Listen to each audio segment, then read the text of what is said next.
The breaking point. The moment her phone lit up with his name, something inside me cracked. It wasn't a loud shatter. It was subtle, hollow, like fragile glass under pressure I hadn't realized was there. For weeks, I'd felt the growing distance, rushed kisses, excuses about working late, her laughter echoing for someone else. But when I saw Ethan flash across her screen while she was in the shower, I got the confirmation I never wanted. My wife of 12 years was no longer truly mine. That was the beginning of the end. When she stepped out of the bathroom wrapped in a towel, humming a tune clearly meant for someone else, I said nothing. I simply watched as she slipped into the bedroom, noticed how her fingers lingered on her phone, how her lips curved into a smile she hadn't shown me in months. That night, while she slept soundly beside me, I lay awake staring at the ceiling. The woman I thought would be my forever was living a double life. My chest felt like stone, my throat dry. I wanted to shake her awake and demand the truth, but something stopped me. A voice whispered, "Let her reveal it herself. Don't let her think she fooled you." So, I waited. And the waiting was its own form of torture. The confession. It happened on a Thursday evening. She came home late again, her hair slightly messy, carrying the faint scent of cologne that wasn't mine. She barely noticed my gaze following her every step. "Mark," she said casually, avoiding my eyes as she set her purse down. "We need to talk." My stomach tightened. "Here it is. What about?" I asked evenly, though my hands trembled. She sighed, rehearsed almost. "I don't think this marriage is working anymore. We've grown apart. I need space. I want out." There it was. No guilt. No tears. Just cold detachment, as if she were canceling a subscription, not ending 12 years of love. I studied her face, searching for cracks. Quietly, I asked, "Is this about Ethan?" Her head snapped up, eyes widening before narrowing defensively. "What are you talking about?" "Don't insult me," I said in a low voice. "I've seen the messages, the late nights, the lies. You don't have to pretend." She froze, then straightened her shoulders. Instead of denying it, she whispered, "Yes. It's Ethan. And I'm not sorry. He makes me feel alive, something I haven't felt with you in years."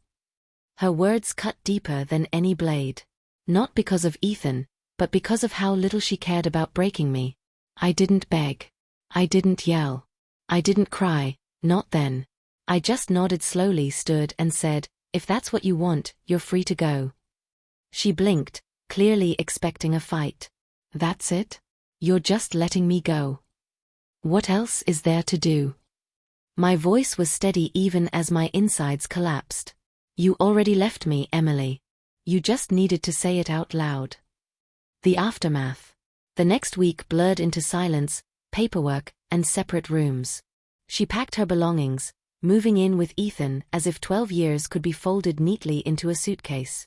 I signed the divorce papers with trembling hands but an oddly clear mind. I thought the pain would kill me. Instead, when the final stamp hit the documents, I felt something unexpected: freedom. The first nights alone were brutal. The bed felt like a canyon, the silence deafening. Every corner of the house whispered with memories, her laughter in the kitchen, her perfume lingering in the hallway. But slowly, life seeped back in. Old friends reached out. My sister checked on me daily.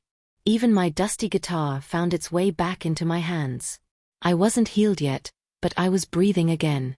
And with each breath, I realized something important. I hadn't lost her. I'd been released from her. The return.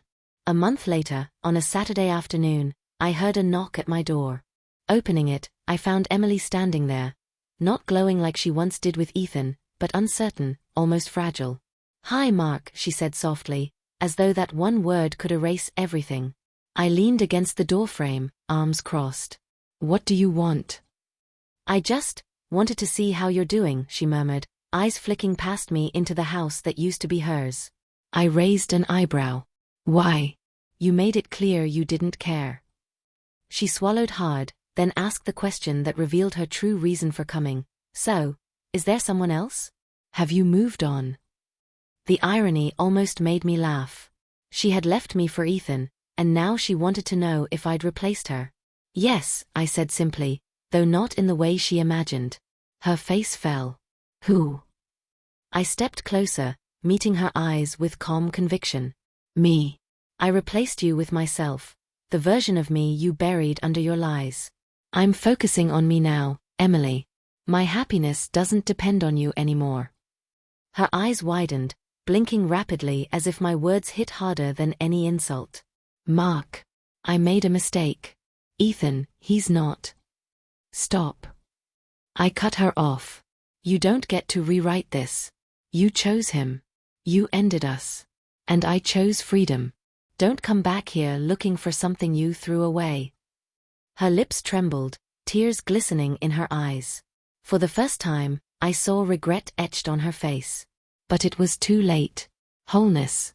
That night, I sat on the porch with a glass of whiskey, the autumn air cool against my skin. I thought about the woman I once loved, the betrayal that nearly destroyed me, and the strength I didn't know I had until I let her go. She ended our marriage believing she had upgraded her life. A month later she returned, not to reclaim me, but to see who had taken her place. And the truth was, she never imagined that the one who replaced her was me. For the first time in years, I felt whole.